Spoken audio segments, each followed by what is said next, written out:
আসসালামু আলাইকুম। সবাই কেমন আছেন? আশা করি ভালো আছেন। আলহামদুলিল্লাহ আমিও ভালো আছি।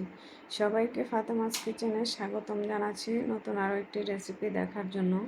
আজকে আমি রান্না করেছি লইট্টা শুটকি ভুনা, সেটা আপনাদের সাথে শেয়ার করব। এর জন্য এখানে আমি 10 থেকে 12টা শুটকি লম্বা লম্বা করে কেটে নিয়েছি। আর এখন একটা প্যানে আমি এই শুটকিগুলো ভেজে নেব। আমরা তো জানি যে লইট্টা শুটকি রান্না করার আগে শুটকিগুলোকে ভালোভাবে ভেজে নিতে হয়। এই যে শুটকিগুলোকে আমি একটু সময় নিয়ে ভেজে নিলাম। আর এই শুটকিগুলো ভাজার পরে এটা পানি দিয়ে ভিজিয়ে রাখবো 10 মিনিট। আর এখানে অন্য একটা প্যানে আমি পরিমাণ মতো তেল দিয়ে দিলাম আর দিয়ে দিচ্ছি 1 কাপের মতো পেঁয়াজ কুচি।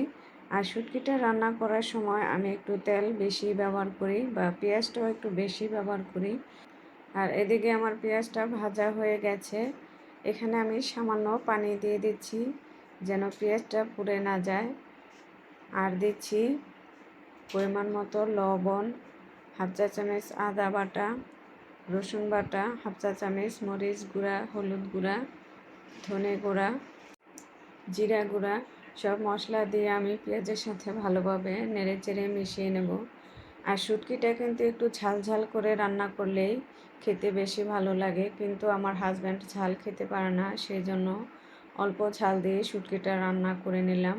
আর এখানে আমি একটা টমেটোকে ছোট করে কেটে দিয়ে দিচ্ছি। আর এই শুটকিটা রান্না করার সময় একটা টমেটোটা দিলে কিন্তু খেতে অনেক বেশি ভালো লাগে।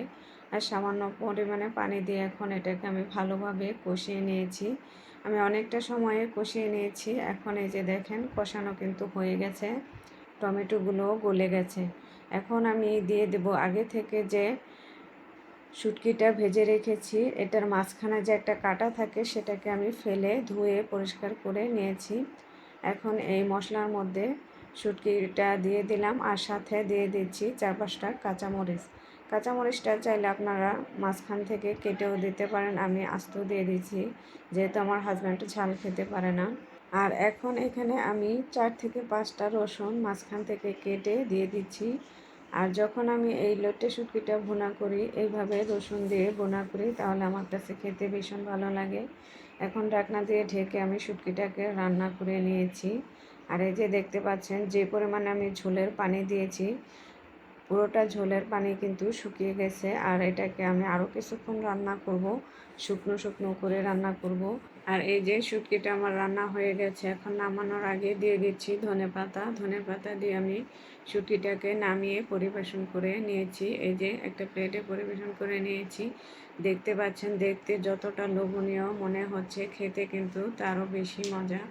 আর আজকে আমার রেসিপিটি কেমন লেগেছে অবশ্যই কমেন্ট করে জানাবেন।